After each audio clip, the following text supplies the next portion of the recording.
जे देही उदास, भक्त ऐसे जाना जे देही उदास, गेले आशा पाश निवारोनी, विषय तो त्यांचा झाला नारायण, नावडे जनधन माता पिता, निर्वाणी गोविंद असे मागे पुढे, काहीच साकडे पडोने दी, विषय तो त्यांचा झाला नारायण, नावडे जनधन माता पिता.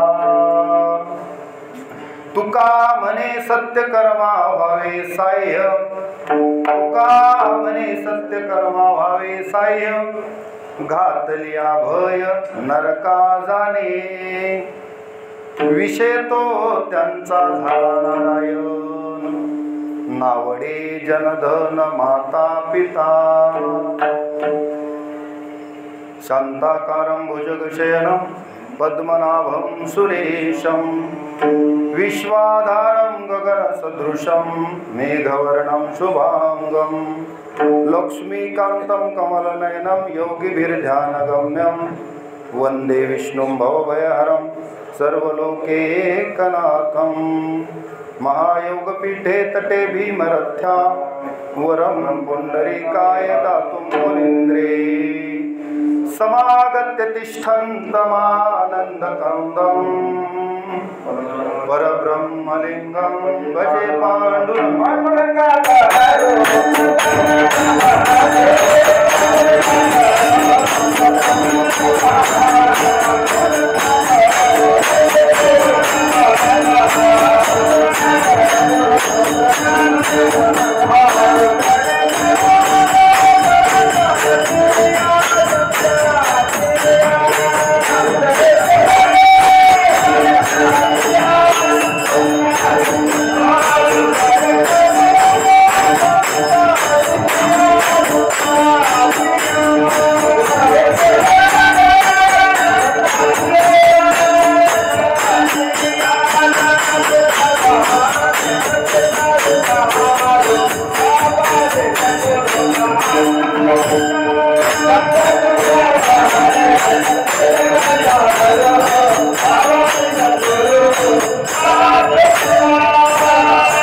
पांडुरंगा करू प्रथम नमन, दुसरे चरण संतांचे या, त्यांच्या कृपादाने कथेचा विस्तारू, बाबाजी सद्गुरु दास तुका. नागेंद्र हराय त्रिलोचनाय, भस्मांगरागाय महेश्वराय, नित्याय शुद्धाय दिगंबराय, तस्मै नकाराय नमः शिवाय. मनोजवं मारुततुल्यवेगं, जितेन्द्रियं बुद्धिमतां वरिष्ठं, वातात्मजं वानरयूथमुख्यं, श्रीरामदूतं शरणं प्रपद्ये. ओम नमो ज्ञानेश्वराय करुणाकरा दयाळा, तुमचा अनुग्रह लाधलो, पावन झालो चराचरी. ओम एकदंताय विद्महे वक्रतुंडाय धीमहि, ओम एकदंताय विद्महे वक्रतुंडाय धीमहि, तन्नो दन्ति प्रचोदयात्. ब्रह्मानंदं परमसुखदं केवलं ज्ञानमूर्तिं, द्वन्द्वातीतं गगनसदृशं तत्त्वमस्यादिलक्ष्यम्, एकं नित्यं विमलमचलं सर्वधि साक्षिभूतं, भावातीतं त्रिगुणरहितं सद्गुरुं तं नमामि. श्री संतांची या माथा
चरणारी साष्टांग हे करी दंडवत विश्रांती पावलो सांभाळा उत्तरे वाढले अंतरे प्रेम सुख भक्त ऐसे जाना जे देही उदास गेले आशापाश निवारुनी विषय तो त्यांचा झाला नारायण नावडे जनधन माता पिता. प्रस्तुत प्राप्त प्रसंगी मौजे जांभळी तालुका मुखेड जिल्हा नांदेड या पवित्र ठिकाणी श्रीराम जन्मोत्सवानिमित्त आणि भगवान सिद्धेश्वराच्या वर्धापन सोहळ्यानिमित्त आयोजित अखंड हरिनाम सप्ताह श्रीमद गाथ्याचं पारायण गाथा पारायण श्री संत तुकोबराय यांच्या गाथ्याचं पारायण आणि दररोजचे कार्यक्रम काकड आरती त्यानंतर गाथा पारायण गाथा भजन त्याचबरोबर हरिपाठ आणि रात्री हरिकीर्तन हरिजागर अशा स्वरूपाचा हा अखंड हरिनाम सप्ताह आणि या सप्ताहामधील ही दुसऱ्या दिवसाची कीर्तनरूपी सेवा आणि या सेवेसाठी घेतलेला अभंग जगद्गुरु जगद्वंदनीय संत श्रेष्ठ देहू निवासी वैराग्य मूर्ती श्री संत तुकोबराय यांचा 4 चरणाचा हा अभंग आहे. आणि या अभंगाद्वारे तुकोबराय भक्त कुणाला म्हणायचं याची व्याख्या सांगतात आणि भक्ताचं व भक्तीचं महात्म्य वर्णन करतात. विठाला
वारकरी संप्रदायाचा म्हणजेच भागवत धर्माचा पाया ज्ञानदेवे रचिला पाया उभारिले देवालया, नामातयाचा किंकर तेने केलासे विस्तार, जनार्दन एकनाथ खांब दिला भागवत.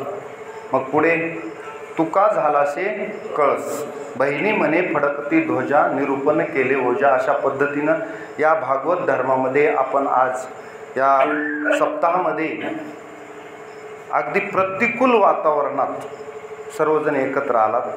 बाहेर वावटळ सुरू आहे, वादळ सुरू आहे, पाऊस सुरू आहे. संपूर्ण गावामध्ये वीज पुरवठा खंडित झालेला आहे.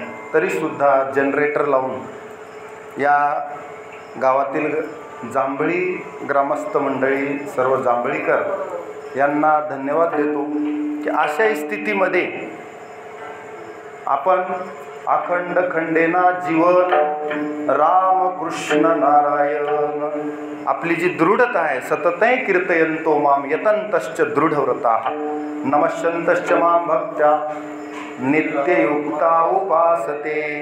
या न्यायानं आपण तस्मात सर्वेषु कालेषु मामनुस्मर युद्धेच, पाऊस असो का पाणी असो, ऊन वारा, सर्व काळ भगवंताचं चिंतन करण्यासाठी आपण तत्पर आहात. त्याबद्दल सर्वांना धन्यवाद. विठ्ठला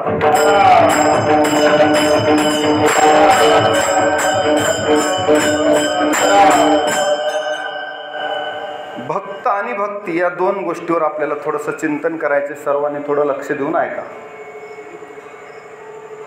आपण प्रत्येकाला काही इति कर्तव्य आहेत आणि ते इति कर्तव्य करत करत भगवंताचं चिंतन करायचं. या जगामध्ये भक्ती एक असं रसायन आहे की ते मनुष्य जन्मातच प्राप्त होतं आणि हे ज्ञान नाही कोठे, दुसरीकडं नाही. देवे दिला देह भजनागुंता, किंवा दिले इंद्रिय हात पाय कान, हे आपल्यालाच आहे. म्हणून भक्ती करता येते कुणाला? मनुष्याला. आणि उद्धरून जाण्याचं साधन आहे भक्ती. भक्ती कशी आहे? दोन गोष्टी आहेत भक्तीमध्ये, त्या दोन्ही गोष्टी महत्त्वाच्या आहेत. एक बाह्य भक्ती आहे आणि एक आंतरिक भक्ती आहे. आता बाह्य भक्ती म्हणजे मी धोतर घातलेला आहे, शर्ट घातलेला आहे, टोपी आहे किंवा फेट पटका आहे, गंध आहे. 12 ठिकाणी आपण गंध लावतो. 12 गंध म्हणायचं, त्याला म्हणायचं वैष्णव. गळ्यामध्ये पवित्र तुळशीची माळ आहे, ही माझी बाह्य भक्ती झाली, ही आवश्यक आहे. कपाळाला गोपीचंदनाचा टिळा आहे. ह्या सगळ्या बाबी माझ्या बाह्य गोष्टी आहेत आणि त्याही महत्त्वाच्या आहेत, संतांनी दिलेल्या आहेत. त्याला कमी समजायचं नाही, त्या असल्याच पाहिजे. त्याचबरोबर संतांचा जो भर आहे तो आंतरिक भक्तीवर आहे. कारण बाह्य भक्ती केली, समजा मी वरून काय भगवा, वरी भगवा झाला नामे, परंतु अंतरी वश्य केला कामे, किंवा भगवे तरी श्वान सहज वेश त्यांचा, तेथे अनुभवाचा काय पंथ. मग भक्तीमध्ये आंतरिक भक्ती कशी करायची याचं सविस्तर दिग्दर्शन या अभंगात केलेलं आहे. विठाला विठाला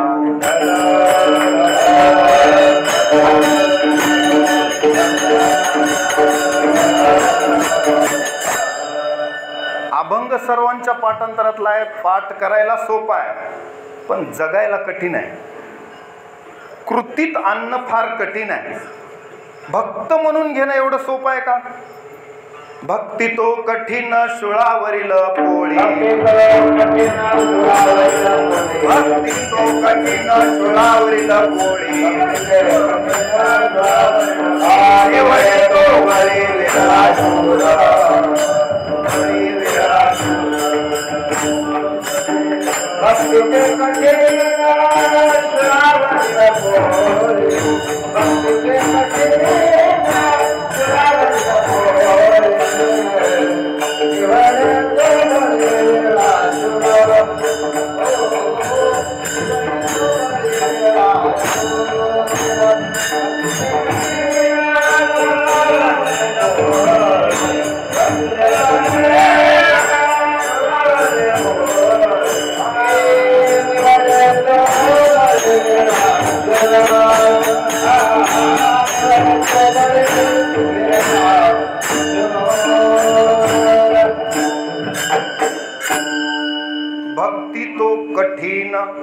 जुळावरील पोळी आणि निवडी तो बळी विरळा शूर. म्हणजे एखादा विरळा शूर असेल तोच भक्ती निवडतो. येरा गबाळ्याचे नाही काम. तुका म्हणे येथे पाहिजे जातीचे, येरा गबाळाचे नाही काम. दुसऱ्याचं काम नाही भक्ती कुणाचे. आपल्याला असं वाटतं की भक्ती म्हणजे एखादा बावळट माणूस सुद्धा भक्ती करू शकतो. नाही, तो भगत झाला, भक्त नाही. भक्त या कसोटीला उतरायचं असेल तर तुम्हाला मी काही उदाहरणं सांगतो म्हणजे तुमच्या लक्षात येईल भक्त कुणाला म्हणतात. आणि तेवढ्या कसोटीला उतरायचं किती अवघड आहे म्हणजे तुम्हाला हा अभंग किती जगायला अवघड आहे कळेल. हरिश्चंद्र राजा होता. स्वप्नामध्ये विश्वामित्राला राज्य दान दिलं.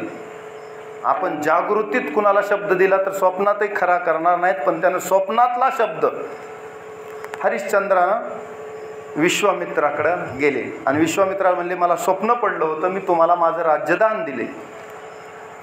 तर विश्वामित्र म्हणाले स्वप्नातलं काही खरं नसते. ज्ञानदेव म्हणे पाहता पाहिले आणि स्वप्नीची चेले जाईल राया. स्वप्नातलं वैभव पाहिलेलं, स्वप्नातलं दान दिलेलं हे जागृतीत थोडंच आहे. सुसुप्ती अवस्थेत तुम्हाला स्वप्न पडलं आणि ते काही खरं नाही. नाही नाही, मी राजा हरिश्चंद्र आहे, रघुकुळातला आहे. मी काय असा साधारण एखादा साधा हरिश्चंद्र किंवा एका हरिश्चंद्रराव, टिक्कोजीराव, नारायणराव साधा नाही. माझं कुळ कोणतं आहे? उत्तम कुळात मी जन्म घेतलेला आहे, ज्या कुळामध्ये एका एका गुणासाठी एका एका राजानं बलिदान दिले. आमच्या कुळाचा इतिहास सांगतो म्हणले थोडक्यात. रुक्मांगद राजानं एकादशीचं व्रत केलं, सगळी नगरीच वैकुंठाला नेली. रुक्मांगदा कारणे एकादशीचा छंद आणि तेने परमानंद प्रगटला. अंबऋषी राजा, भक्ती किती कठीण आहे बघा. अंबऋषी राजाची परीक्षा घ्यायला दुर्वास आले. द्वादशीचा छंद, द्वादशीचं पारणं सोडायच्या वेळेला कोण आले? दुर्वास. आता आपल्याला माहित आहे दुर्वासाचा राग कसा आहे. दुर्वासाचा राग सहन करणं कुणालाही परवडणार नाही. दुर्वास आल्यावर राजानं नमस्कार केला अंबऋषीनं, या ऋषीवर मला तुमच्या इथं पारणं सोडायचं आहे, आपण दोघं सोबत सोडूत म्हणले. पण मी गंगेवर जाऊन थोडंसं अन्निक उरकून येतो. म्हणून दुर्वास जे गंगेवर गेले पुन्हा परत आले नाही. तिकडे मुहूर्ताचा वेळ निघून जाऊ लागला. राजानं आपल्या कुलगुरूला विचारलं अंबऋषी राजानं काय करायचं. अंबऋषी राजाच्या कुलगुरूनं मधला मार्ग काढला की दुर्वासालाही राग येऊ नये आणि तुझंही मुहूर्त टळू नये. हातावर थोडंसं तीर्थप्राशन करून द्वादशीचं पारणं सोडलं अंबऋषीनं. आणि पारणं सोडल्यावर दुर्वास आले. दुर्वास रागात आले, मी येण्याच्या अगोदर पारणं सोडलं, अतिथी देवो भव ह्याचं काही ज्ञान आहे की नाही तुला. राग आला दुर्वासाला आणि दुर्वासाने शाप दिला, तुला 10 जन्म भोगावे लागतील. किती? 10 जन्म. पुन्हा पुन्हा पुनरपि जननम पुनरपि मरणम पुनरपि जननी जठरे शयनम इह संसारे खलु दुस्तारे कृपया पारे पाहि मुरारे. मग असं म्हणल्यावर आता कसं असते, भक्त आहे त्याचा कैवार कोण घेईल? देवाशिवाय कोण घेणार आहे? भक्ताचा कैवार देव घेणार. मग आता देवाला राग आला कुणाचा? दुर्वास जरी असले तरी दुर्वासांचा राग आला देवाला. तेवढ्यावरच दुर्वास थांबले नाहीत. त्यांनी आपल्या जटेतून एक कृत्य काढली, राजाच्या अंगावर सोडली. आता ती कृत्या राजाला मारणार, अंबऋषी राजाला. इतक्यात देवानं सुदर्शन चक्र सोडलं. कुणाच्या माग? दुर्वासाच्या माग. कशामुळं? साहत गोविंदा नाही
भारी.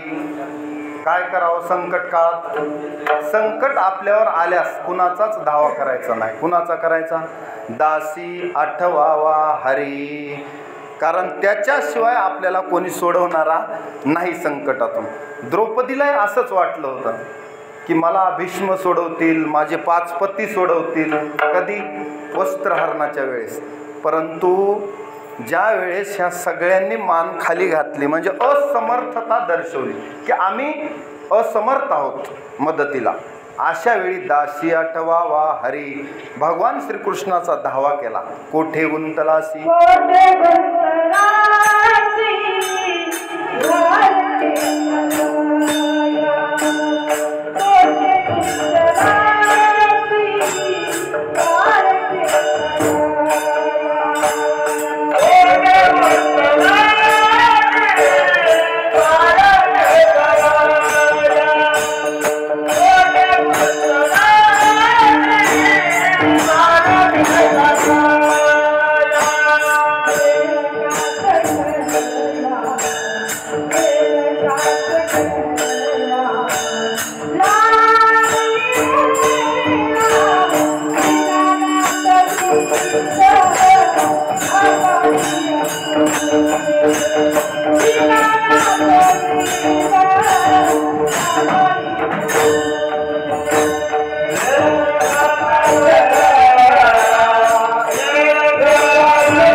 द्रौपदीनं देवाचा धावा केला. कोठे गुंतलासी द्वारकेचा राया, आणि वेळ का सखया लावियला.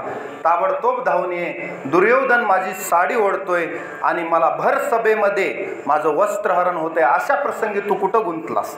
असं म्हटल्याबरोबर त्वरा झाली गरुडा टाकीले मागे, द्रौपदीच्या लागे नारायणे. ताबडतोब देवाने येऊन वस्त्र पुरवले. वस्त्रहरणे कैसी, वस्त्र झाली माऊली, आणि द्रौपदीच्या संकटामध्ये देवानं रक्षण केलं. इथपर्यंत लक्षात आलं. त्याच पद्धतीनं अंबऋषी राजानं स्मरण केल्याबरोबर देव धावून आले, कारण माझ्या भक्ताचा छळ केलेला मला सहन होणार नाही. साहत गोविंदा नाही त्याचे. मग गोविंदानं म्हणजे देवानं चक्र काढलं आणि ते चक्र दुर्वासांच्या मागे लावलं. आता दुर्वास त्रिभुवनात फिरले, चक्र मागे, दुर्वास पुढे. दुर्वास घाबरून पळू लागले, सगळ्या देवांकडे गेले. सगळे देव म्हणले अंबऋषीला शरण गेल्याशिवाय पर्याय नाही. पुन्हा फिरून 1 वर्षानं राजाकडे आले. राजाला माफी मागू लागले दुर्वास. तेव्हा राजानं माफ केलं, म्हणजे क्षमा केली म्हणता येत नाही, कारण दुर्वास त्यांच्यापेक्षा उच्च कोटीचे आहेत. उलट अंबऋषी म्हणू लागले, दुर्वास ऋषी तुम्हीच मला माफ करा, कारण क्षमा कुणाला करायची? तुम्ही ज्येष्ठ श्रेष्ठ आहेत. फक्त परीक्षा घ्यायची होती दुर्वासांना, आणि त्या परीक्षेत, भक्तीच्या परीक्षेत कोण उत्तीर्ण व्हायला, इथं मी सांगतो भक्ती किती कठीण आहे. आपल्यासारखा या परीक्षेत उत्तीर्ण होईल का? मला हे सांगायचं. हरिश्चंद्र भक्त आहे, भक्त म्हणून घेतो. आपण भक्त म्हणून घेण्यासाठी या परीक्षेत उत्तीर्ण व्हाल का? एवढंच सांगा. म्हणजे भक्ती कठीण आहे का सोपी तुम्हाला सांगू. आता अंबऋषीसाठी एवढे कष्ट आहेत, शापही सहन केला, पण देवानं काय वर घेतला. आणि मग सुदर्शनाची स्तुती केल्यावर सुदर्शन चक्र शांत झालं. आता राहिला प्रश्न त्या 10 जन्माचा. देवानं सांगितलं, अंबऋषी राजा तू माझा भक्त आहेस आणि पास झालास माझ्या परीक्षेत. आता तुझे 10 जन्माची चिंता करायची गरज नाही. ते 10 जन्म मी घेतो. म्हणून आपले जे दशावतार आहेत ते 10ला 10 जन्म अंबऋषी कारणे जन्म 10 घेतले. कुणासाठी? अंबऋषीसाठी. देवानं 10 गर्भवास सोसलेत. भक्तासाठी देव धावून तर येतो, भक्ताचं संकट तर निवारण करतो, पण त्याचं संकट आपल्या अंगावर घेतो. विठाला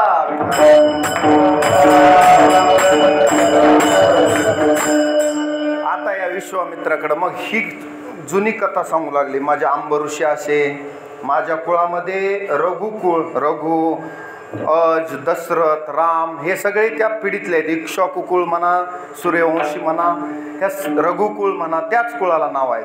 तुम्ही रामायण जे वाचतात त्यांना माहीत असेल या कुळामध्ये किती श्रेष्ठ श्रेष्ठ राज्य झाले. एकेकाची जर यादी सांगितली तर आपलं कीर्तन होऊन जाईल. एवढे श्रेष्ठ राजे माझ्या कुळात झालेत, मग माझा स्वप्नातलाही शब्द मी खरा करणार. ठीक आहे म्हणले, असं तुझं जर असेल, असं जर असेल, रघुकुल रीत सदा चली आई रे प्राण जाई पर, तसं जर असेल तर देऊन टाक. मग संकल्प सोडला, राज्य दान दिलं. आता निघाले कोण कोण? हरिश्चंद्र, हरिश्चंद्राची पत्नी तारा राणी तारामती, मुलगा रोहिदास, तिघही निघाले. जंगलातून जात असताना आता परीक्षा कशी असते बघा भक्ताची. राज्य वैभवात राहिलेला माणूस पण आपल्या वचनासाठी स्वतःहून दुःख घेतले स्वतःहून, आणि आता मात्र अनवाणी पायानं जंगलातून राज्य सोडून चालते झाले.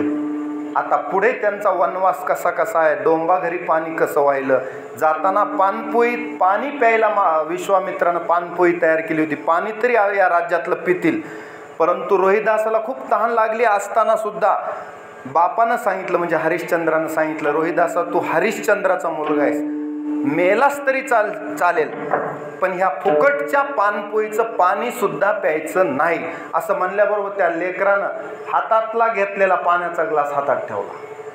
इतका आज्ञाधारी मुलगा रोहिदास होता. पत्नी तारा राणी तारामती, म्हणून 5 महासतीत तिचं नाव आहे. अहल्या, द्रौपदी, सीता, तारा, मंदोदरी तथा पंचेकम नास्मरे नित्य महापातक नाशनम, अशा या 5 महासती आहेत. यांची परीक्षा काय कमी झाली का ह्या महासतींची? असल्या परीक्षा तुम्ही जर सीतेची परीक्षा बघा, अग्निपरीक्षा असेल, वनामध्ये रामानं सोडायला लावलं असेल लक्ष्मणाला, वाल्मिकीच्या आश्रमामध्ये लवकुशाचं पालन करत असताना तिला झालेले कष्ट आठवा. राजवैभवातली स्त्री, परंतु तिनं घेतलेले कष्ट बघा आणि आपले कष्ट बघा. आपल्याला लाईट जरी नसली, थोडा वेळ कूलर बंद झालं, फॅन बंद झाला तर आपण इकडे इकडे बघतो, आपला वनवास झाला म्हणायचं. तेवढ्याच गोष्टीला 14 वर्ष लक्ष्मणासारखं निराहारी आणि न झोपता राहायचं म्हणल्यास राहाल का तुम्ही? जो कोणी 14 वर्ष निराहारी राहील आणि 14 वर्ष ज्यानं निद्रा घेतली नाही असा असेल, त्याच्या हातानं इंद्रजित मरणार होता. हे काही कमी परीक्षा आहेत? आता हे मोजके उदाहरण सांगितले, पुढचे उदाहरण नंतर बघू. विठाला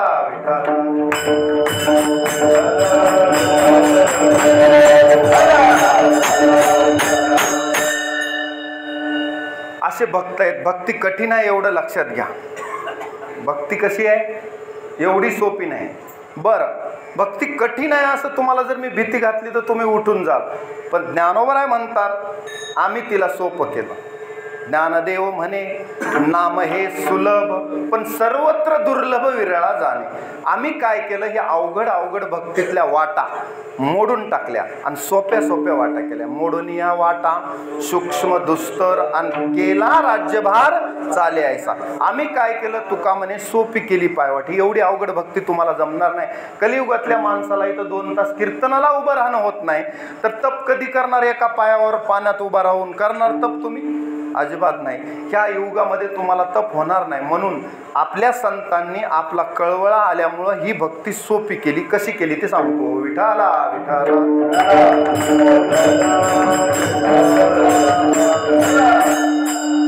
सत्ययुगात जे फळ सत्ययुगामध्ये चांगलं वागल्यावर भेटत होतं, त्रेतायुगात यज्ञ केल्यावर, द्वापार युगात आणखी कशानं वेगवेगळ्या साधनानं जे पुण्य भेटत होतं, ते कलियुगात फक्त नामानं भेटते. आता ह्याच्याहून सोपं काय आहे?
करावे कीर्तन तेने नारायण देईल भेटी. नारायण आपल्याला भेट देईल फक्त नामचिंतनाला. म्हणजे कलियुगामध्ये सोपं साधन आहे. कलियुगी उद्धार हरीच्या नामे. नामासारखं दुसरं साधन नाही. नामापरते तत्व नाही रे अन्यथा अनवाया अनेक पंथा जासील झनी. एवढं सोपं आहे. तुका म्हणे सोपे आहे सर्वाहून पण शहाणा तो धनी घेतो असे. जो शहाणा आहे तो घेईल, जाणता आहे तो घेईल आणि उद्धरून जाईल. कलियुगात जास्त खटाटोपी करण्याच्या भानगडीत पडायचं.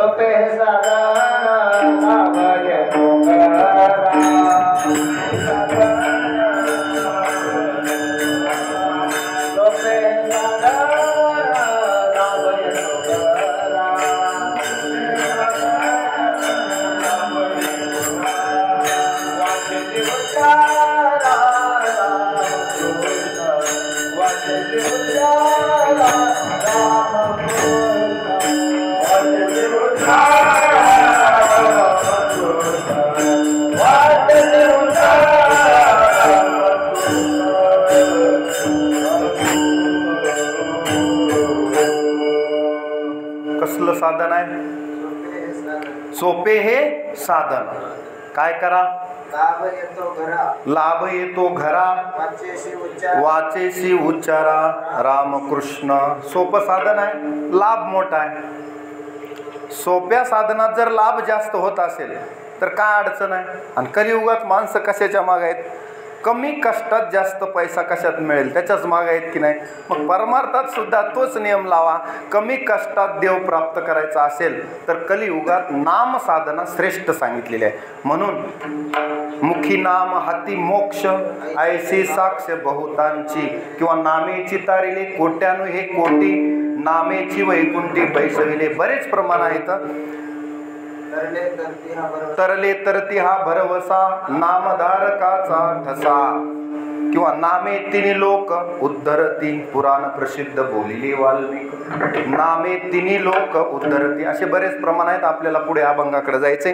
तर भक्ती ही अशी कठीण जरी असेल तर कलियुगात थोडी सोपी आहे. म्हणून कलियुगात जन्म झाला म्हणून नाराज व्हायचं काम नाही. उलट साधन कमी लाभ जास्त आहे. सत्ययुगात तुम्हाला पूर्ण सत्य वागावं लागायचं, यज्ञ करावे लागायचे, तप करावं लागायचं, दान करावं लागायचं. ज्याला की तुम्हाला जर यज्ञ करायचं म्हणलं तर हत्तीच्या सोंड एवढी तुपाची धार. आता तुम्हालाच खायला चमच्याभर तूप नाही, तेवढं तूप कुठून आणणार तुम्ही? यज्ञ कधी करणार? ऋत्वीज कुठून बोलवणार?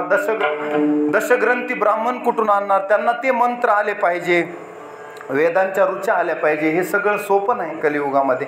अहो तुम्हाला इथं गाथा पारायण करायला संख्या किती आहे म्हणलं तर 10-20 लोक येतात. म्हणजे एवढं सोपं असो तर अवघडात तुम्हाला जर मंत्र संस्कृतचे म्हणायचे म्हणल्यास तुम्ही किती अवघडात पडाल. त्याच्यामुळं कलियुगात सोपं साधन दिलं संतांनी आणि आपण या नाम साधनेत आहात. खरोखर आपण धन्य आहात. चला पुढे लक्ष द्या. आता तुकोबराय म्हणतात भक्ती जरी सोपी आहे पण ती एक सातत्यानं करावी लागते. तिच्यात काही भक्ताच्या अंगात लक्षणं असावे लागतात. काय असावे लागतात? लक्षणं. आता तुम्ही म्हणाल एखाद्या माणसाला भक्त आहे का तो अभक्त आहे कसं ओळखायचं? बऱ्याच जणांचा प्रश्न आहे ना, महाराज लांबून उग गळ्यात माळा घालतो पण चांगलं वागत नाही, त्याला भक्त म्हणावं का? किंवा आमका माणूस पोशाख जीन पॅन्ट घालतो पण नामचिंतन करतो, त्याला भक्त म्हणावं का? आपल्या मनात उलट सुलट असे प्रश्न निर्माण होतात. तसाच प्रश्न कोणीतरी तुकोबारायला केला असेल. मग तुकोबाराय म्हणले तसे भक्ताचे लक्षणं भरपूर आहेत म्हणले, पण आजच्या 2 तासात मी थोडेच सांगणार आहे. त्याच्यात तुकोबाराय कोणतं लक्षण सांगतात?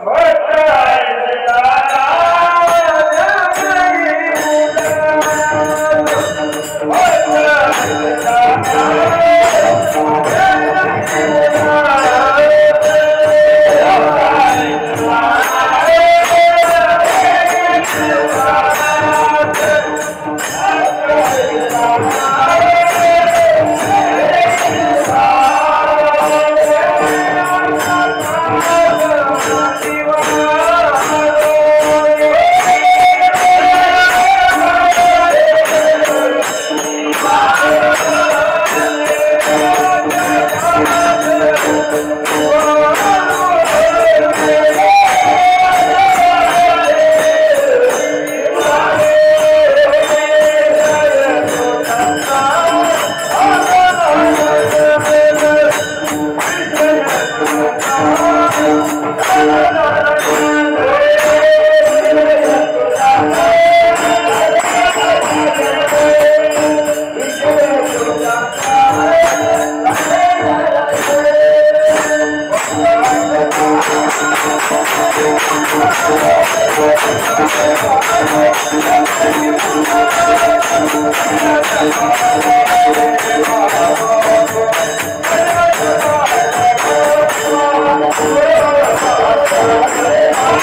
अभंगाच्या पहिल्या चरणात भक्ताचं लक्षण सांगतात, भक्ताची व्याख्या करतात. कुणाला भक्त म्हणायचं?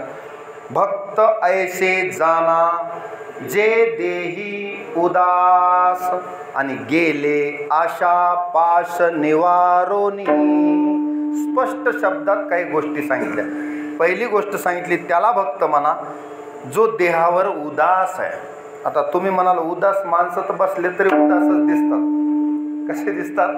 उदास. त्याला उदास म्हणायचं नाही, कारण वर्म असतं त्याच्यात. एक सहजची आळशी आणि एक तटस्थ मानसी, दोन्ही दिसती सारखी, पण वर्म जाणे तो पारखी. त्याच्यातलं वर्म कळायचं. खरा उदास कोण? तुमच्या सोयाबीनला कापसाला भाव नाही लागला तरी तुम्ही चेहरा तुमचा काय होतो? उदास. इथं तो उदासपणा नाही. देहावर उदास म्हणजे देहावर आसक्ती नसणे.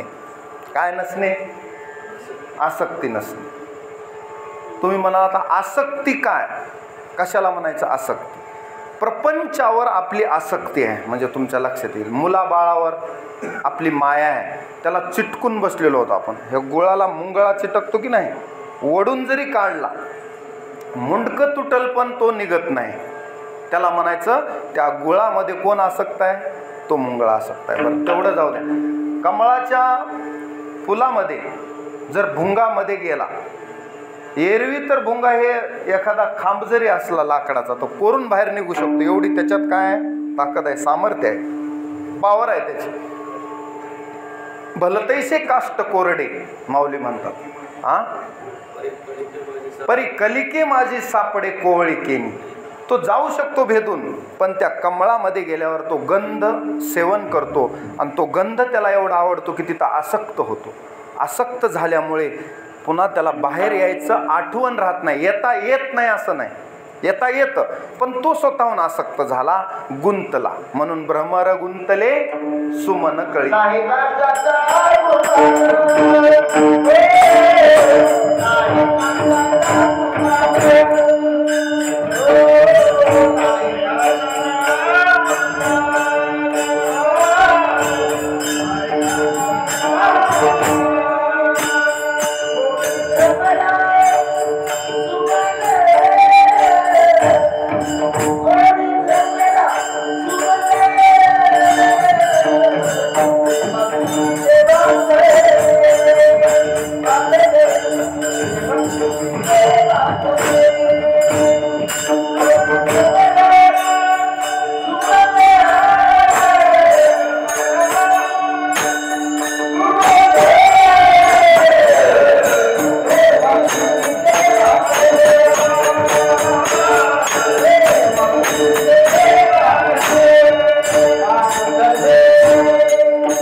नाही काष्टाचा गुमान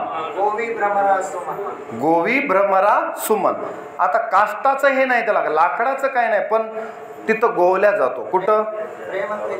प्रेम प्रीतीचे बांधले तेनं काही केले. त्याच्यामुळं तो तिथं गुंतला. आता ह्याला म्हणायचं आसक्ती. थोडं थोडं सांगतो म्हणजे लक्षात येईल. आणि याच्या विरुद्ध आहे अनासक्ती. दोन काळाला म्हणजे तुम्हाला उदास कसा ते लक्षात येईल. अनासक्ती म्हणजे काय? चिखलामध्ये कमळच उगवले, पण त्याच्या अंगाला कुणीकडंच चिखल लागू दिला नाही. त्या ही कुणाची कला आहे? त्या कमळाची कला आहे. कुणाची? कमळाची. चिखल पाणी अंगाला लागू देत नाही, पण राहतंय कुठं? चिखलात. त्याला म्हणायचं अनासक्त राहणं. काय राहणं? अनासक्त राहणं. पद्मपत्र मिवांभसा पद्मपत्र मिवांभसा. ब्रह्मवादी करी संसार सकळ अधिकारी संसार सकळ आणि अलिप्त कमळ जळी जैसे, तसं अलिप्त राहायचं, पाण्यापासून अलिप्त. तसं आपण संसारात राहून आसोनी संसारी जीवे वेगू करी, किंवा संसारी असावे आसोनी नसावे, त्या कमळासारखं राहायचं आपल्याला. भजन करावे वेळोवेळा, ते सांगायची गरज नाही. विठ्ठला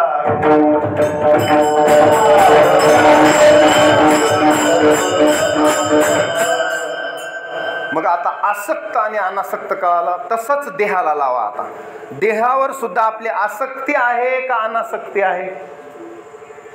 काय म्हणणं आहे तुमचं? अहो, देह माझा म्हणतो आपण का देह देवाचा म्हणतो? देह माझा म्हणतो. म्हणजे आपण देह तादात्म्य वृत्तीत आहेत. कशात आहेत? आत्मत्वानं बघत नाहीत आपण. मग आत्मत्वे पाहिला तर मात्र देह आपला नाही, पण आपण समजतो आपला. म्हणजे भ्रमधरीशी या देहाचा, भ्रमात आहेत आपण. कशात आहेत? भ्रमात. जर आपला असता तर सोडून गेला नसता. लक्षात द्या, लक्षात येते का? आपला जर असता देह तर सोडून गेला नसता तुम्हाला. तुम्ही कसा जाऊ दिला असता?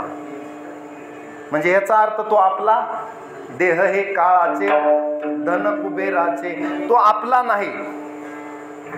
तो पंचतत्वात विलीन होणारा आलाय. 5 जणांपासून उसना घेतलेला आहे. पृथ्वी, आप, तेज, वायू या पंचमहाभूतापासून उसना घेतलाय काही कालावधीसाठी, साधना करण्यासाठी. आणि साधना करून आपल्याला देव म्हणता देवची होईजे, तरी का चित्तीनं धरावे, ते काम करायचे. या देहाचं जववरी देह तववरी साधन, आणि करोनिया ज्ञान सिद्ध करा. फार त्याला खाऊ पिऊ घालायचं नाही, किंवा त्याचे जास्त कोड कौतुक लाड करीत बसायचं नाही. त्याच्याकडून काम करून घ्यायचे. कुणाकडून? त्या देहाकडून. आणलाय उसना, उसनी वस्तू आणल्यास तुम्ही काय करता? मिक्सर आणलं शेजारणीचं उसनं, तुमचं वाटणं बिटणं झालं, काय ज्या कामाला आणलं ते परत देता की नाही पुन्हा? म्हणजे काम करून घेता, उसन्या वस्तू करून काम करून घेता. मग हे उसना आणलाय 5 जणाचा, शेवटला एकदा द्यावा लागणार आहे. हा, शेवटला शरीर ज्याचे त्याशी समर्पिले, दिली कुलांजली तीळ नाम रूपाशी, दिली तिलांजली कुळ नाम रूपाशी, उलट झालं. दिली तिलांजली कुळनाम रूपाशी, आणि शरीर ज्याचे त्याशी समर्पिले, देऊन टाकावं लागणार आहे. ते कधी द्यायचं ह्याचा काय भरोसा नाही. पण लक्षात घ्या, ह्याला म्हणायचं देहावर उदास असणं, अनासक्त राहायचं. ही जर ज्ञान झालं तुम्हाला कशाचं, की देह माझा नव्हे, कस्त्वम कोहम कुत आयात कामे जननी कोमे तात, हे जर ज्ञान झालं तर मग मात्र वा जोया देहावरी उदासो ऐशियापरी वा. मग अशा पद्धतीने देहावर उदास व्हायचं. म्हणजे तुम्हाला थोडक्यात उदाहरण सांगतो देहावर उदास कसं राहायचं. स्वामी विवेकानंदाचे गुरु होते कोण? रामकृष्ण परमहंस. रामकृष्ण परमहंस एकदा झोपले होते आणि सगळे पोरं मिळून म्हणले विवेकानंदाचे गुरु बघून येऊ कसे आहेत ते. गेले, असे हात करून झोपले होते, दोन्हीकडे 2 हात. पोरांनी काय केलं, टिंगल म्हणून एका हातावर 1 रुपयाचा ठोकळा ठेवला आणि एका हातावर जळता विस्तव ठेवला. काय ठेवला? विस्तव. चुलीतला विस्तव आणून एका हातावर ठेवला आणि एका हातावर 1 रुपया ठेवला. देहासंबंधी कसं असलं पाहिजे लक्षात. आता ज्या हातावर 1 रुपया ठेवला होता तो हात मनानच पालता पडत होता, आणि ज्या हातावर विस्तव ठेवला होता तो हात तशाला तसा. पोरांनी नमस्कार केला, म्हणले खरे सद्गुरू आहेत विवेकानंदाचे. भक्त ऐसे जानाजे देही उदास. का तसं होत असेल? संन्यासाला लक्ष्मीचा सर्वथैव त्याग, म्हणजे कुणाचं फुकटचं घ्यायचं नाही. अयाचक वृत्ती होती त्यांची. कधीच कुणाच्या पुढे हात पसरला नाही. हात पसरी धिग जिनेच्याची. त्यांनी कधी कुणापुढे हात पसरला नाही, म्हणून तो हात पालता होत होता. जसं आपल्या इकडे सांगितलं जाते की 10 रुपयाची नोट म्हणा काहीतरी मोतीराम महाराजाच्या बंडीमध्ये ठेवली म्हणा लोकांनी, तर त्यांनी ती बंडीत जाळून टाकली. ही बंडी चोर झाली म्हणले, म्हणा हिनं पैसे घेतले. म्हणजे एवढे ते अयाचक वृत्तीने राहत होते पहिले महात्मे. अयाचक वृत्ती म्हणायचं त्याला. जसं सुदामा ब्राह्मण होता, अयाचक वृत्तीने राहायचा, कुणाचं काही घ्यायचं नाही पण देवाचं काम करायचं, अशी अयाचक वृत्ती होती. आणि इकडं विस्तव असला तरी सुद्धा देहावरच नाहीत, देहीच विदेही भोगू दशा अशी त्यांची अवस्था झाली. आठव नाठव गेला भावा भाव आणि झाला स्वयमेव, म्हणजे असो ऐसा कोठे आठवची नाही, देहीच विदेही भोगू दशा अशी दशा होती त्याची. आपल्या इकडे सुद्धा काही लोक 100 रुपयाची दारू पितात देशी आणि कुठेही पडलेले असतात. मला तर ते प्रमाण आठवतं त्यांना बघितल्यास. कोणतं? असो ऐसा कोठे आठवची नाही आणि देहीच विदेही भोगू दशा. असली दशा त्यांची झालेली असते की नाही? विठाला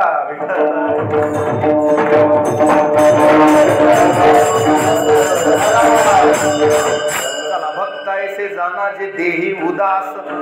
आता देहावर उदास आहेत. आणखी 2-4 उदाहरणं सांगतो म्हणजे वेळ व्हायला आपला.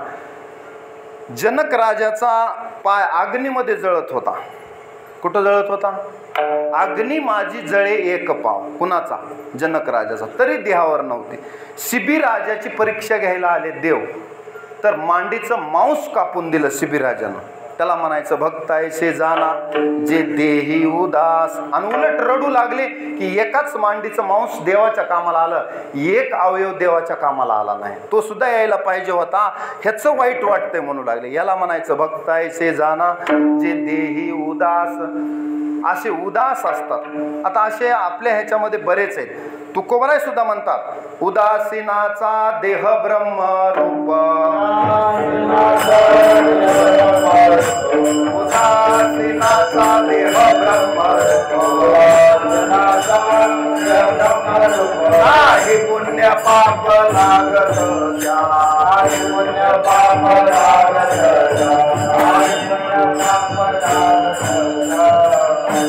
आता एकेरीत चलू देऊ थोडं, आता वेळ होत आलाय.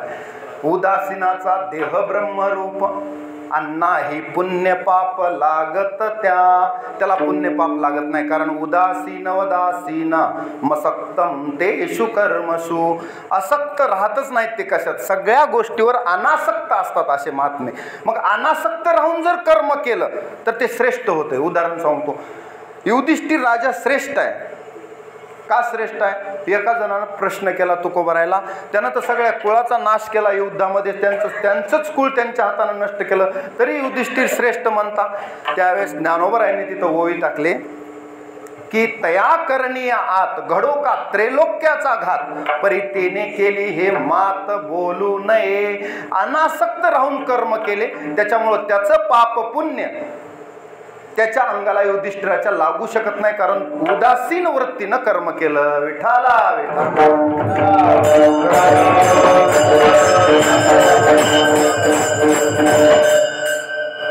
आई सुद्धा मुलाला मारते आणि गुंड सुद्धा मुलाला मारतो. मारण्यात फरक आहे की सारखंच आहे?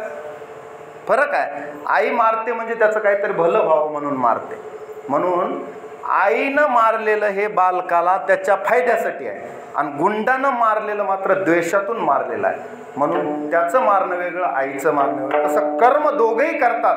आसक्ती, तुम्ही सुद्धा प्रपंचात आसक्ती ठेवून कर्म करता, पण ते अनासक्तीत गणल्या जात नाही. त्याचा हिशोब वेगळा ठेवला जातो. त्याचा हिशोब वेगळा. अनासक्त राहून जे कर्म केले म्हणजे अवघीच कर्मे झाली ब्रह्मार्पण. ब्रह्मार्पण समजून ज्यानं कर्म केले. म्हणजे देव म्हणतात ना, आपण जेवण जरी केलं तरी अगोदर देवाला दिल्याशिवाय जेवायचं नाही. इष्टान भोगान हि वो देवा दास्यन्ते यज्ञ भाविता तैर दत्तान प्रदायभ्यो आणि यव भुक्तेस तेन येवस. जर देवाचा आविर्भाग देवाला देत नसाल तर आपण चोर आहे. चोर तेन येवस म्हणजे आपण चोर आहे. विठाला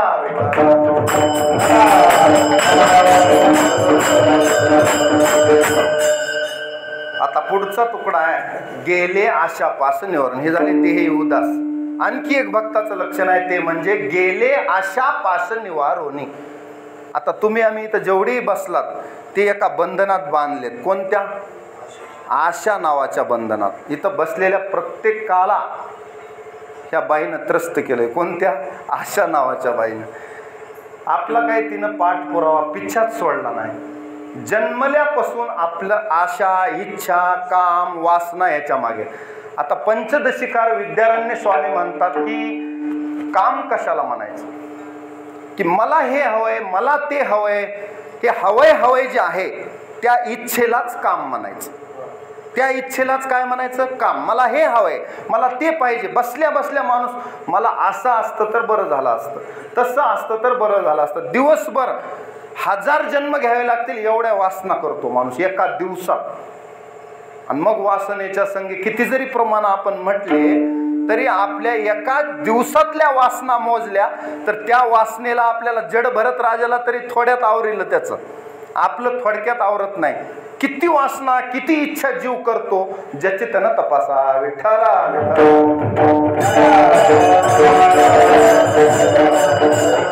आणि इथं तुकोबाराय म्हणतात, गेले आशा पास निवारोनी. एकही आशा चित्तात शिल्लक ठेवायची नाही. चित्ती नाही आस, मग त्याचा पांडुरंग दास. तोपर्यंत नाही. आता आशा नावाची बेडी तोडायची कशी, ही फार मोठी आहे बरं. आशा, इच्छा, वासना, काम हे सगळं एकच आलं. हे हवंय, ते हवंय, हे लक्षात घ्या. मुळात काय आहे, जीवानं ही आशा खोटी धरलेली आहे. कसली धरली आहे? खोटी. म्हणून ह्याचा फासा तोडायचा. बंधनाचा तोडू फाशा, देऊ आशा टाकून. आशा टाकून द्यायची पण तिचा मार्ग सापडत नाही. कशी टाकून द्यायची? बऱ्याच जणांनी आशा टाकण्याचा प्रयत्न केला, पण आशा नसेल तर मग जीवन निरस होऊन बसते. नाही, मला कशाचीच आशा नाही. पण इथं आशा कोणती नाही? तुकोबाराय म्हणतात, कोणती आशा नाही? खुंटली या धावा तृष्णेची. तृष्णेची धाव म्हणजे आशा. आता आशा एक अशी आहे, तुम्हाला आता सांगितलं की चिर तरुण आहे, ती म्हातारी होत नाही, कधीच म्हातारी होत नाही. आपलं शरीर म्हातारं होते. कौमारम यौवनम जरा, ह्या देहाच्या अवस्था आहेत. तसं आशा नावाची बाई कधीच म्हातारी होत नाही, ती नेहमीच तरुण असते. म्हातारा जरी झाला माणूस, त्याची आशा तरुणच आहे की नाही? आद्य शंकराचार्य चरपट पंचरिकेत म्हणतात, म्हातारा माणूस झालाय पण आशा सुटत नाही. अंगम गलितम पलितम मुंडम दशन विहीनम जातम तुंडम वृद्धो याति ग्रहीत्वा दंडम तदपि न मुंचत्याशा पिंडम. बस एवढंच मला पाहिजे. तदपि न मुंचत्याशा पिंडम. आशा नावाचा पिंड त्याला सोडत नाही. कुणाला? म्हातारा झालाय पण आशा सोडत नाही. मरण अलीकडं, धाव पलीकडं. इतकं म्हाताऱ्याची सुद्धा आशा सुटत नाही, तर बाकीच्यांची काय कथा? विठ्ठला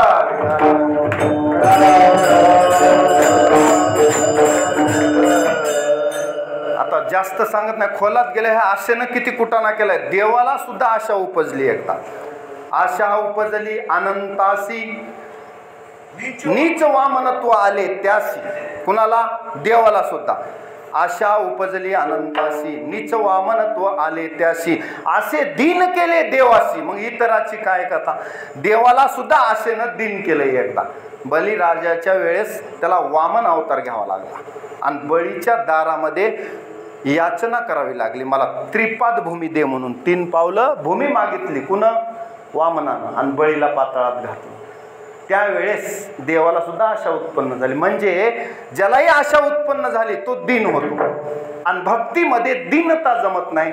दीन दुबळ्याची भक्ती ही देवाला मान्य नाही. तेजस्विता पाहिजे. याज्ञवल्क्यासारखी, वशिष्ठासारखी, विश्वामित्रासारखी यांच्याकडं तेजस्विता होती. म्हणून हे ऋषी देवाला, उलट आपल्याला सुद्धा असं वाटते. बघा आता आपला एक प्रसंग सांगितला जातो. नामदेवरायला ज्ञानोबराय म्हणाले, नामा तुझ्याकडं नाम आहे ना, तू नाम धारक आहेस आणि देव तुझ्याशी बोलतो चालतो, मला तुझ्या संगतीची अपेक्षा आहे, माझ्यासोबत येशील का? कुठं जायचंय? नाही, मला तीर्थयात्रेला जावं असं वाटते. कोण म्हणते? ज्ञानी यांचे राजे ज्ञानोबराय इच्छा करतात. कुणाजवळ? नामदेवरायाजवळ. नामदेवरायाने इकडे बघितलं आणि म्हणले, देवाला विचारून येतो. काय म्हणले? देवाला विचारून येतो. आता ज्ञानोबरायला आश्चर्य वाटलं, नामदेवराय काय स्वतंत्र नाहीत का निर्णय घ्यायला? जसं आपण म्हणतो बायकोला विचारून येतो, कारण बायकोला विचारल्याशिवाय जर निर्णय घेतला आणि उद्या तिनं जर काय आडफाटा आणला म्हणून आधीच आपण सेफ साईड राहतो. कसं? सुरक्षित आपला एक हातचा राखून राहतो की नाही? तसा काही प्रकार आहे का असं वाटलं, पण तसं नाही ते. आता आपल्यालाही वाटतंय असं हे काय वेडेपण आहे, देवाला विचारून. तो नामदेवराय देवाकडे गेले, देवाला विचारलं, देवा ज्ञानेश्वर महाराज असं मला म्हणतायत, कसं करू? असं जर विचारताना आपल्याला हा वेडगळपणा वाटतो, पण वेडगळपणा नाही. त्याचं कारण आहे की अशा इच्छा कामना वासना त्यानं सगळ्या देवाला वाहून टाकलेल्या असतात. आता स्वतःची त्यांची कुठली इच्छा नसते. गेले आशा पास निवारोनी. आता जी बी इच्छा देव करेल त्याच्यात हे समाधान, जी इच्छा देव करेल यांच्या बाबतीत त्याच्यात ते समाधान. त्यांना आता स्वतःची इच्छा वासना अजिबात नाही. आणि वासना अशी देवाला वाहिल्याशिवाय दुसऱ्या मार्गाने काढता येत नाही. तुम्हाला मी आता सांगितले की आशा कशी काढायची, तर ती देवाला व्हायची. वासना जिथून आली त्याच्या बोकांडीवर टाकून द्यायची. कुणाच्या? तुका म्हणे घालू तयावरी भार आणि वाहू हा संसार देवा पाय. आपण निमित्त व्हायचं. मयेवे ते निहता पूर्वमेव, पण निमित्त मात्र भवसव्यसाची. मग ती आशा अपेक्षा देवा आता तू इच्छा कर आणि मी त्याच्यानुसार. यदृच्छा लाभ संतुष्टो द्वंद्वातीतो विमत्सरहा. विठाला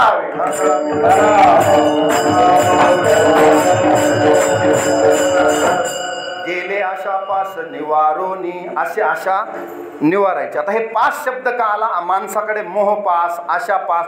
हे रामायणामध्ये सप्तपास सांगितलेले आहेत की 7 पाशात माणूस बांधला गेलेला आहे. त्या सगळ्यातून आपलं बंधनातून मुक्त व्हायचं आपल्याला. तसं तर आपण मुक्त होता परी बळे झाला बद्ध. त्या गाढवाला आहे की नाही असं बांधल्यासारखं करतात, बांधत नाहीत. त्याला वाटतं मला बांधून टाकले, बांधून टाकले. वास्तविक त्याचा पाय मोकळाच असतो. तो गाढवाचा मालक सकाळी एकदा, संध्याकाळी बांधल्याची ॲक्शन करतो आणि सकाळी सोडल्याची ॲक्शन करतो. वास्तविक दोरी नाही, त्याला बांधलेले नाही. मुक्त होता परी बळे झाला बद्ध आणि घेऊन या छंद. तसं आपलं काम आहे. आपण कुणाचे बांधलेले नाहीत, पण स्वतःच बांधून घेतलंय आपण. नाही नाही, मी जर नाही गेलो तर माझ्या नाताचं कसं होईल, नातीचं कसं होईल. तू गेलास तरी तिचं लग्न होतं, तिला लेकरबाळ होणारच आहे, तुझ्या वाचून काही अडणार नाही. पण मी तिला बांधून घेतले, मी चिटकून बसलोय. माकडे मुठीशी धरिले फुटाने. माकडानं हात घातलाय, वास्तविक त्याला फुटाने धरले तर आता म्हणतो माझा हात बरणीत अडकलाय. बरणीत हात अडकला नाही, तू अडकून घेतलास. ही कंडिशन आहे प्रत्येक माणसाची. म्हणून गेले आशापास निवारुनी. आशा टाकायच्या आहे. आशा एवढी सोपी नाही. आणि आशा टाकल्याशिवाय, आशा हे समूळ खनोनी काढावी तेव्हाच गोसावी व्हावे तेने. तेव्हाच आपण गोसावी होऊ शकतो. गोसावी म्हणजे इंद्रियावर स्वामित्व मिळवू शकतो. दुसरं आहे, ही वासना काढल्याशिवाय वासनेच्या त्यागे भजनाचा लाभ. आणि झाला पद्मनाभ सेवारुनी. कामनेच्या त्यागे भजनाचा लाभ झाला पद्मनाभ सेवारुनी.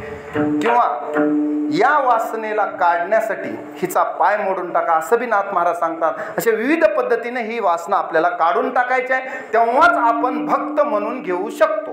तुकोबरायच्या दृष्टीनं भक्त कोण? भक्त ऐसे जाना जे देही उदास आणि गेले आशा पास निवारोनी. विठ्ठला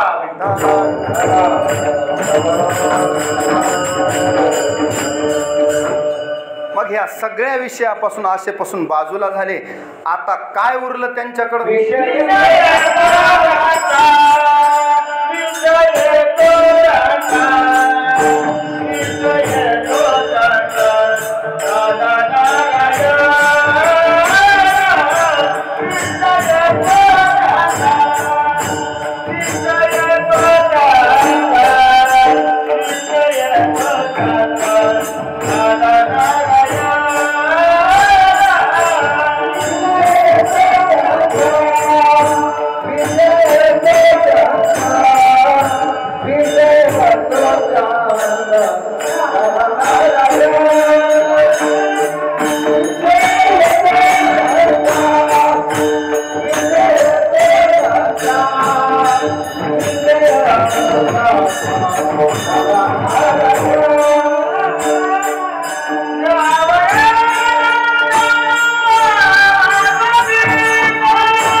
ध्रुव चरणात तुकोबाराय म्हणतात, आता त्या भक्तांचा विषय एकच झाला.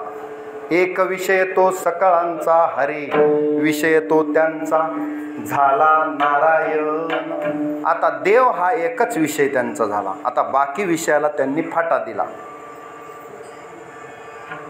विषय तो त्यांचा झाला नारायण. आणि नावडे जनधन माता पिता. आता ही जरा कंडिशन अवघड आहे. दोन्ही कंडिशन अवघड आहे. थोडक्यात सांगतो म्हणजे लक्षात येईल. विषय नारायण कसा होईल आपला? कसा होईल? संसारिक माणसाला 100 विषय त्रास देतात. तसे विषय किती आहेत? शब्द, स्पर्श, रूप, रस, गंध. हे 5 विषय महत्वाचे. कसे कसे त्रास देतात उगा झलक सांगतो काय आता फास्ट मध्ये. शब्द या विषयानं हरणाचा नाश केला. स्पर्श या विषयानं हत्तीचा नाश केला. रूप या विषयानं पतंगाचा नाश केला. रस या विषयानं माशाचा नाश केला. आणि गंध या विषयानं भुंग्याचा नाश केला, भ्रमराचा. 5 विषयाचा 5 जणांनी नाश केला. आता हे 5ही विषय माणसात आहेत. तिथे एक एक होते, आता आपल्यात तर 5 आहे. म्हणजे आधीच माकड आणि त्याला वरून दारू पाजली. मग यद्वा तद्वा भविष्यती. आता ते काय करील माकड? मर्कटस्य सुरापानम.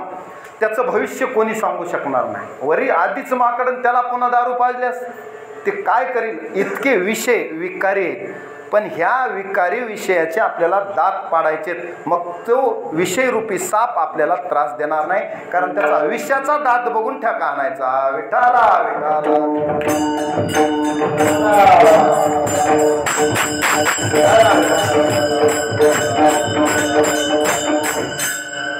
मग आपला इकडल्या विषयापासून परावृत्त व्हायचे आपल्याला. प्रजहाती यथा कामान सर्वान पार्थ मनोगतान. आणि आत्मनेवात्मना तिष्ठ स्थित प्रज्ञस्त दोच्यते. असं स्थित प्रज्ञ व्हायचे आपल्याला. दुःखेषु अनुद्विग्न मना सुखेषु विगत स्पृहा वितराग भय क्रोध स्थित धीर मुनीर उच्यते. अशी स्थिती आपल्याला आणायची. आणि आपला विषय फक्त नारायण झाला पाहिजे. म्हणजे माझी मज झाली अनावर वाचा छंद या नामाचा घेतला. एक देव माझा आहे हे जेव्हा लक्षात येईल तेव्हा इतर दुरावले जातात. ज्यांना ज्यांना आपण माझे म्हणतो ते कसे आपले नाहीत हे लक्षात आलं की मग माणूस देवाकडं जातो. विठाला विठाला.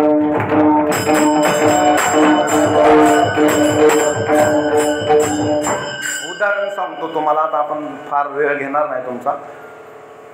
गोपिका होत्या, त्यांना कृष्णाचा एवढा छंद लागला. कुणाचा? कृष्णाचा. एवढा छंद लागला की डोक्यावर दही आहे का दूध आहे का तूप आहे का लोणी आहे याचा विसर पडला.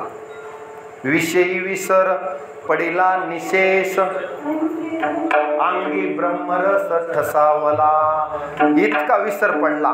मग त्या डोक्यावर आता गावात फिरायला गेल्या, कशाला नाही, विकायला गेल्या मथुरेला दूध दही. आता तिथं गेल्यावर गावात म्हणावं लागेल की नाही दूध घ्या दही घ्या. तर त्या दूध घ्या दही घ्या म्हणण्याऐवजी गोविंद घ्या, कोणी दामोदरू घ्या गे, तव तव हसती मथुरेच्या गे. दध्यादिकं मोहवशाद ओचत गोविंद दामोदर माधवेती. त्या कशाला गेल्या होत्या? विक्रेतू कामा किल गोप कन्या मुरारी पादार्पित चित्तवृत्ती. शब्द फार महत्वाचे लक्षात घ्या. किती चित्तवृत्ती म्हणजे विषय किती त्यांचा देवच झाला होता नारायणच. की त्या दही दूध विसरल्या, स्वतःला विसरल्या. आता कैसी जाऊ घरा नोहे बरा लौकिक. स्वतःलाच विसरल्या. हरिने माझे हरिले चित्त आणि भारवित्त विसरले. आता कैसी जाऊ घरा. आता त्या घरी जायलाच विसरल्या. इतक्या देह तादात्म्य सोडून नारायणच त्यांचा विषय झाला. म्हणून वृत्ती गोविंदमय झाली. तोत्पदी वृत्ती मुरली रे. ही वृत्ती गोविंदमय झाल्यास कधी होईल आपली? ज्या वेळेस गोविंद गोविंद मना लागलिया छंद. आणि मग गोविंद ते काया भेद नाही देवातया. इतका आपल्याला गोविंदाचा छंद लागावा लागेल तेव्हा विषय तो त्यांचा झाला नारायण. आता त्याला दुसरं बोलावं वाटत नाही, बोलण्याची नाही एका देवाविन काही. आता तो दुसरं बोलत नाही, दुसरं पाहत नाही. डोळ्यानंही पाहायचं असेल तर देवाचंच मुख पाहतो, कानानं ऐकायचं असेल तर त्याचीच कीर्ती ऐकतो. तेव्हा विषय येतो त्यांचा झाला नारायण होतो. आणि मग नावडे जनधन माता पिता. आता कसं असते, देव आवडला की बाकी नश्वर वस्तू आवडतच नाहीत भक्ताला. उदाहरणार्थ लक्षात घ्या, देव आवडला की इतर गोष्टी नश्वर आहेत हे लक्षात येतं, मग ते आवडत नाहीत. नावडे जनधन माता पिता. आता हे तिन्ही आवडत्या गोष्टी आहेत का आवडत नाहीत थोडंसं सांगतो. विठाला विठाला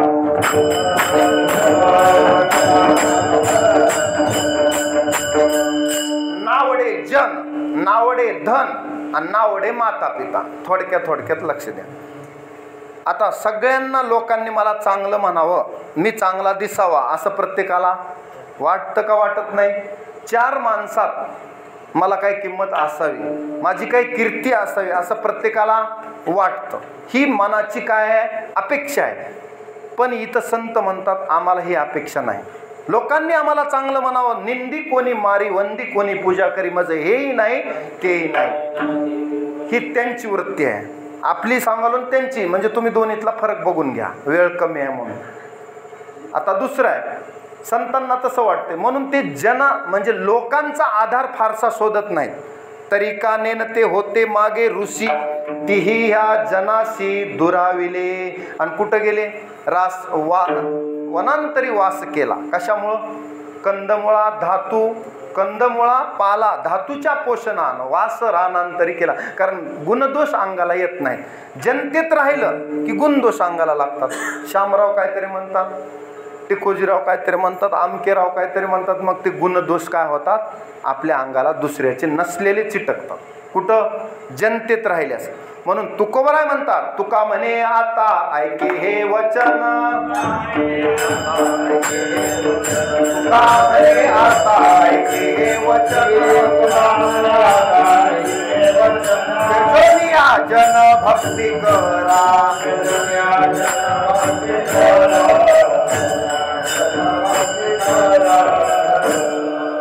तुका म्हणे आता ऐके हे वचन आणि तेजोनिया जन भक्ती करा.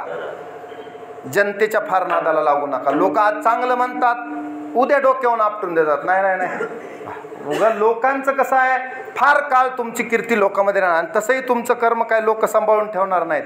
थोडेफार काय तुमचा पुतळा उभा करणार केला तरी फार काळ झालेल्यांचं बघा म्हणजे आपलं लक्ष दे. त्याच्यापेक्षा माझ्या कर्माची नोंद देवानं घ्यावी आणि माझं कर्म देवानं सांभाळावं. कारण पुढली गती कोण आहे? गतिर्भरता प्रभू साक्षी निवास शरणम सुरुत प्रभव प्रलय स्थानम निधानम बीजमयम.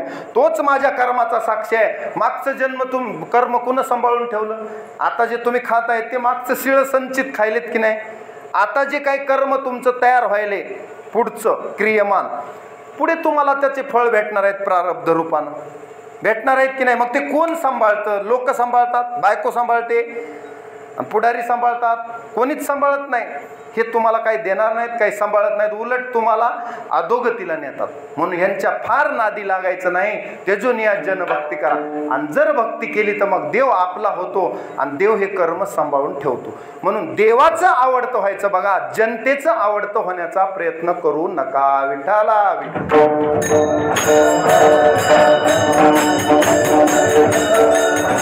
म्हणून नावडे जन पहिलं झालं. नावडे जन, कारण जनात बसल्यावर आणखी कुटाने दुसरे वाढतात. बरेच माणसं भावकीच्याच नादानं बिघडले की नाही? भावकीनच बिघडले. बरेच पाहुणे रावळ्याच्या नादानं बिघडले, बरेच सासरवाडीच्या नादानं बिघडले. गेले सासरवाडीत तिथंच तळ ठोकून राहिले, पुन्हा वापस नाही. कशामुळं बिघडले? अनेक कुटाण्यामुळं बिघडले. कोणी कशाच्या नादाला लागलं, कोणी कशाचा, त्याची यादी सांगत नाही. बिघडले का सुधारले? बिघडले.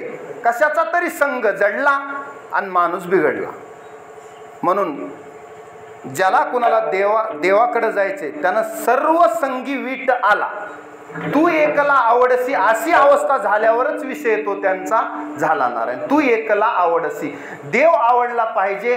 देव आवडण्यासाठी जनतेला त्याजायचे, जनतेच्या फार ह्यांच्यात राहायचे. पण यांचं फार मनावर घ्यायचं नाही. हे चांगलंही म्हणतात, वाईटही म्हणतात, कशालाही किंमत देतात. लोकांना काय, जे सध्या चाललंय जाहिरातीचं युग आहे त्याला चांगलं म्हणतात, उद्या त्याला वाईटही म्हणतात. म्हणून संतांचे प्रमाण बघायचे. वेद काय सांगतात, वेदाचं प्रमाण, संतांचं प्रमाण हे महत्त्वाचं आहे. जनतेचं प्रमाण शेवटला आहे, शेवटला त्यांचं प्रमाणपत्र मिळणारच असते. तुम्ही वेदाच्या प्रमाणात चालले, आचरण केलं, शास्त्राप्रमाणे आचरण केलं, जनता नंतर तुमच्या मागे येणारच आहे. जनता तुमची कीर्ती गाणार आहे, ती काय वाया जाणार नाही. परंतु अगोदर काय आहे हे महत्वाचं आहे. जनता शेवटी तुमच्यासोबत येते. विठाला विठाला. नावडे जन, नावडे धन. आता धन तर प्रत्येकाला आवडते.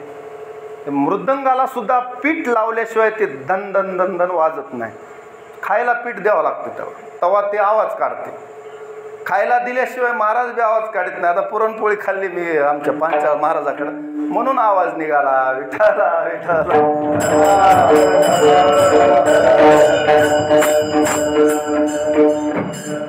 म्हणून खायला दिल्याशिवाय मृदंग जर बोलत नसल, महाराज कसे बोलतील? बोलणार नाहीत. आपलं असं आहे. पण नावडे जन धन माता पिता. आता धन आवडत नाही असा माणूस या जगात नाही. आवडतेच प्रत्येकाला. लहान लेकराला सुद्धा 10 रुपये द्या, खुश चॉकलेट गोळ्या खाऊन आपलं कामटूम उड्या मारत येते की नाही? येते तुमच्यापाशी. नाही तर काही दिलं नाही तर पाहुण्यानं काय आणलं नाही, नाव बोटं चालू होतात. त्याच्यापेक्षा धन सगळ्याला आवडतं. पण या धनाला काही लिमिट आहे, काही लिमिट आहे. धन आवश्यक आहे, नाही असं नाही. आपल्या ऋषींनी तर फार धन मागितले, पण ते धन कशासाठी? प्रभू कार्यासाठी आवश्यक आहे. त्या धनाला चिटकून बसायचं नाही, लक्षात घ्या. जोडून या धन उत्तम व्यवहार आहे आणि उदास विचारे वेच करी. त्याचा मार्ग असा आहे. धन पाहिजे नको असं नाही. आलेलं धन हे लक्ष्मी रूपात असलं पाहिजे, समोरच्या दारानं आलेलं पाहिजे, मागच्या नाही. त्याच्यात विकुटाने असे आहेत, वाजत गाजत समोरून आलं पाहिजे. अश्वपूर्वाम रथमध्याम हस्तिनाद प्रबोधिनीम असं आलं पाहिजे. लक्ष्मी हत्तीवर बसून आली पाहिजे समोरच्या दारानं. ती लक्ष्मी सुख देते. मागच्या दारानं आलेली, टेबला खालून आलेली, लेकरं वाकडे तिकडे आमकं तमकं, घरामध्ये काय होतं? नसती विघ्ने येती घरा. विठाला विठाला.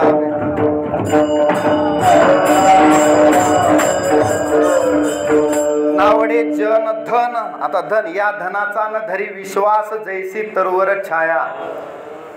पुढे याता याती न चुके मग भोगीशील काया.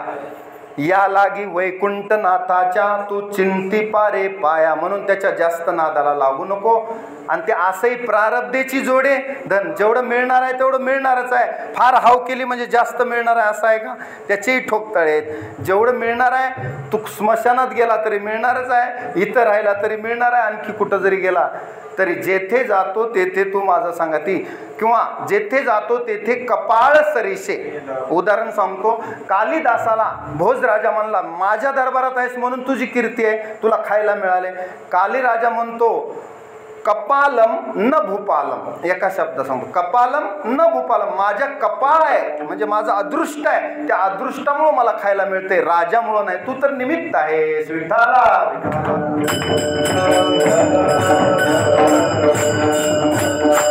नावडे जन धन. आता माता पिता कुणाला आवडत नाहीत? सगळे माता पिता सेवा करा म्हणून सांगतात. आणि इथं तुकोबर आहे, नावडे जन धन माता पिता. नावडे माता पिता ते कशासाठी आहेत? जर देवाच्या आड मामा आला म्हणून कंसाला मारलं, आई आली भरताना निंदनीय केली, राज्यमाता निंदू भरते केली. कुणाला हे वगळलं? त्याचं प्रमाण आहे. प्रल्हादे जनक बिभीषणे बंधू आणि राज्यमाता निंदू भरते केली.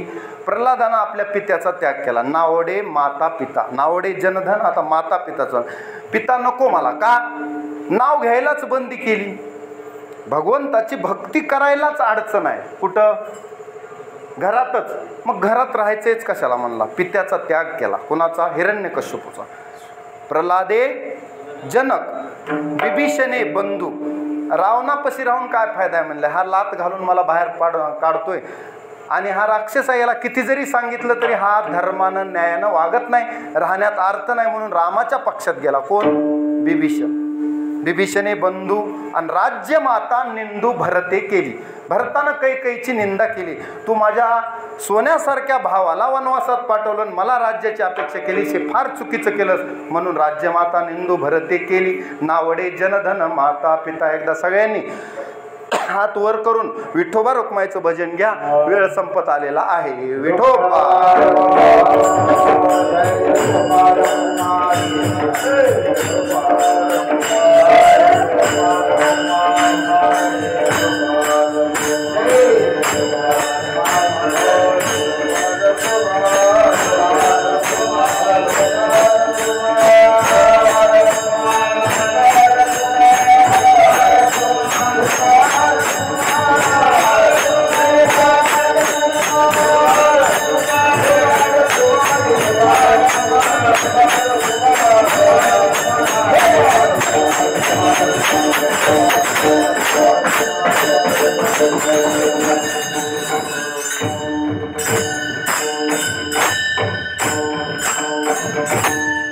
आता तिसरं चरण म्हणू नका, फक्त संगती अर्थसंगती लावून देतो, डायरेक्ट पुन्हा चाल म्हणा.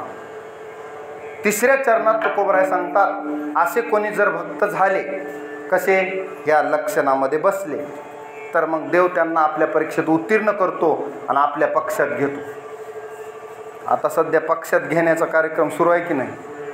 कुणाच्या पक्षात जायचं म्हणजे आपली सीट निवडून आली पाहिजे.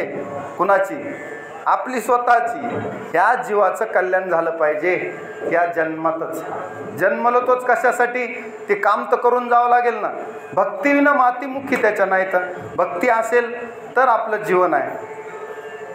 भक्तीविना पशु कशाशी वाढला. म्हणून आपल्याला भक्तीच्या पक्षात जायचं, देवाच्या पक्षात जायचं. देवाचा झेंडा हातात घ्यायचा आहे, बाकी पक्षाचा नाही, देवाच्या पक्षाचा. कारण ते बदलणारा नाही. बाकी सगळे बदली जिथं खायला मिळते आणि जिथं आपली शक्यता आहे तिथं जायला लोकांची तयारी आहे. पण मला अशा पक्षात जायचं आहे की तिथं गेल्यावर पुन्हा मी इथं ओगीच आलो असं वाटू नये, पश्चाताप होऊ नये. असा एकच पक्ष आहे, ते म्हणजे भगवंताचा पक्ष आहे. पहाते पांडव अखंड वनवासी, परित्या देवासी आठविते. तसं आपल्याला देव सोडायचा नाही, आपुला तो एक देव करून घ्यावा. एक थोडक्यात उदाहरण सांगतो म्हणजे तुमच्या लक्षात येईल. काय अडचण आहे का? जास्त वेळ होत असेल तर सोडतो. तुमची इच्छा नसेल तर मला का माझ्याकडून अडचण नाही, पण उशिरा सुरू झाल्यामुळे मी वेळ घेतला नाही ना. विठ्ठला विठ्ठला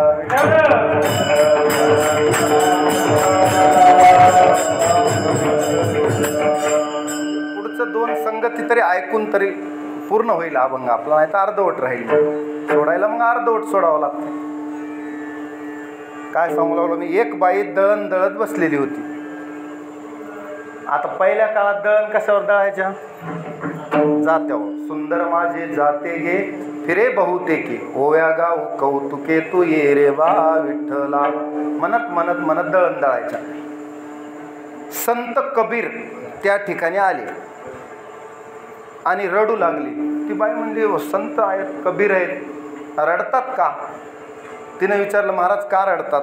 तू जे दाणे जात्यात टाकतेस ना त्याचं पीठ होत आहे. तसं माणसं सुद्धा ह्या संसारात भरडल्या जातात, प्रपंचात आसक्त होऊन भरडल्या जातात आणि मग ह्यांना कुठलीच आठवण राहत नाही. आपण कशासाठी पृथ्वी तलावर जन्माला आलोत, आपण कोण आहेत याच्या मूळ स्वरूपाचं ज्ञान राहत नाही. प्रपंचात भरडून भरडून भरडून यांचं पीठ होऊन जातं. म्हणून मला कळवळा यायला येतो, हिताचा कळवळा किंवा येतो कळवळा म्हणून. बुडता हे जन न देखवे डोळा, म्हणून मी रडायलो. असं कोणाचं उत्तर आहे? कबीर महाराजाचं उत्तर. मग थोड्या वेळानं कबीर महाराज खाली बसले. रडणं संपलं की हसायला चालू केलं, जोरजोरात हसू लागले. आता बाई म्हणली, महाराज काय वेडे झाले की काय? वेड लागलं काय महाराजाला? आताच रडू लागले, आताच हसायला सुरुवात केली. आता हसताय काय? ह्याचं कारण त्या बाईनं कबीर महाराजाला विचारलं. ते आपल्यासाठी महत्वाचं आहे. पांचाळ महाराज कोणतं? का हसताय तुम्ही?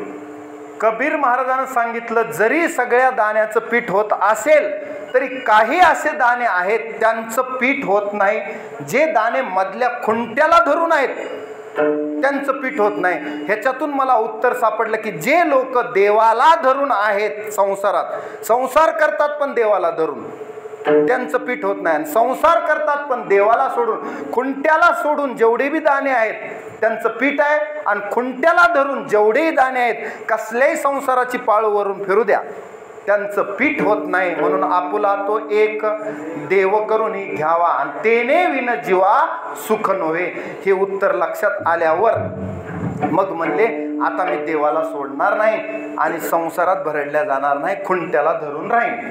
हे उत्तर अपेक्षित होतं. आता ह्याच्यानंतर तुकोबर आहे, तिसऱ्या चरणात म्हणतात की असे जे कोणी भक्त झाले ज्यांची देहावरली आसक्ती गेली, ज्यांनी आशापास तोडला, ज्यांचा विषय नारायण झाला आणि ज्यांना जन धन माता पिता आवडत नाहीत, अशा प्रकारचे जे कोणी भक्त असतील त्यांचा बाकीचा योगक्षेम देव चालवतो. निर्वाणी गोविंद असे मागे पुढे आणि काहीच साकडे पडोने दी. विठाला विठाला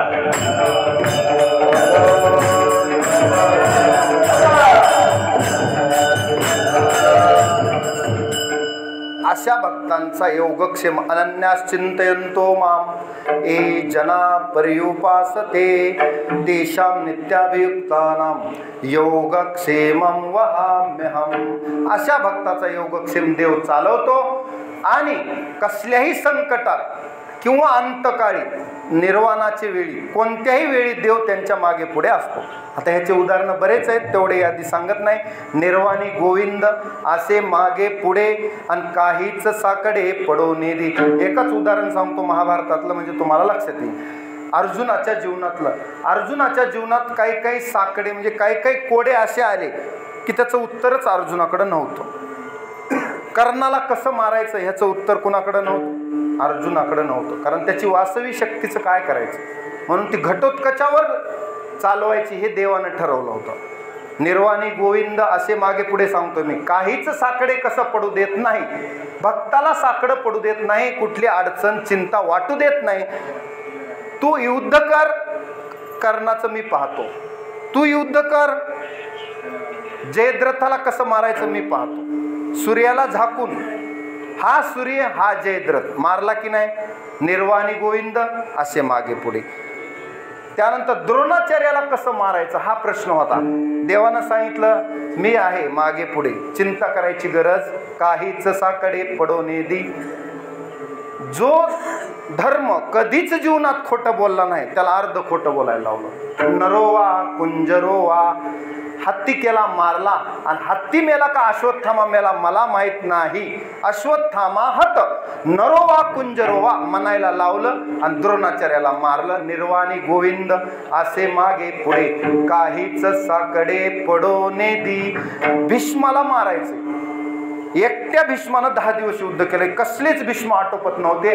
पांडव सेनेची धूळधाण होत होती. अर्जुन घाबरला. देवानं सांगितलं काहीच साकडे. ह्या भीष्माची वेळ झाली नाही आणखी, आज आहे त्यांची वेळ. आणि आज काय करायचं, आपल्याला शिखंडीला रथात घ्यायचं. कुणाला? शिखंडीला पुढे करून तुला भीष्मावर बाण चालवायचे. अर्जुन म्हणला ठीक आहे, म्हणला का करिष्ये वचनम तव म्हणला होता तो. काय नष्टो मोह स्मृती लब्ध्वा त्वत्प्रसादान मयाच्युत स्थितोस्मी गत संदेह करिष्ये वचनम तव. मग शिखंडीला पुढे ठेवून भीष्माला मारलं. निर्वाणी गोविंद असे मागे पुढे काहीच साकडे पडोने दी. अर्जुनाच्या जीवनात जेवढे बी कोडे आले हे मोजके सांगितले, हे युद्धातलेच सांगितले. इतर जीवनातले त्या पांडवांना आलेले कोडे, लाक्षागृहातून बाहेर कसं पडायचं ह्याचं सुद्धा कोडं देवानं सोडवलं. भीमाला विष दिलं होतं, त्याचं भीमाला काय करायचं, भीमाला दुर्योधनाला मारायचं तर कसं मारायचं. पाण्यात लपून बसला होता जलस्तंभन विद्येनं, त्याला बाहेर काढून गदा युद्ध करायला लावलं आणि नियम मोडून मांडीवर गदा मारायला लावली. त्याला मांडीत कच्चं कसं ठेवायचं आधीच ठेवून दिलं तर दुर्योधनाला. पुन्हा देवानं मांडीत दुर्योधन कच्चा ठेवला होता आईसमोर नग्न जाताना. हे सगळं कुणा केलं? निर्वाणी गोविंद असे मागे पुढे. आणि म्हणून अर्जुनाला काहीच साकडे पडोने दी. आता देव कुणालाच साकडं पडू देत नाही. इंद्रानं पाऊस पाडला, इतका पाऊस पाडला की गोकुळ वाहून जाते की काय वाटू लागलं. पण देवानं सांगितलं आपण गोवर्धन उचलू, आणि गोवर्धन उचलून गोकुळाचं रक्षण केलं. काहीच साकडे पडोने दी, असे हजारो उदाहरणं आहेत. आपल्याला वेळ कमी आहे म्हणून निर्वाणी गोविंद असे मागे पुढे, काहीच साकडे पडोने दी, विषय तो त्यांचा झाला नारायण, नावडे जनधन माता पिता. आता अशा भक्ताने एखादं काम धरलं तर त्या कामाला आपण मदत करावी. त्याच्या कामात आडफटा आणू नये. चांगल्या कार्याला झाली तर मदत, नाही तर आपल्याला नरकाला जावं लागतंय. अभंगाचं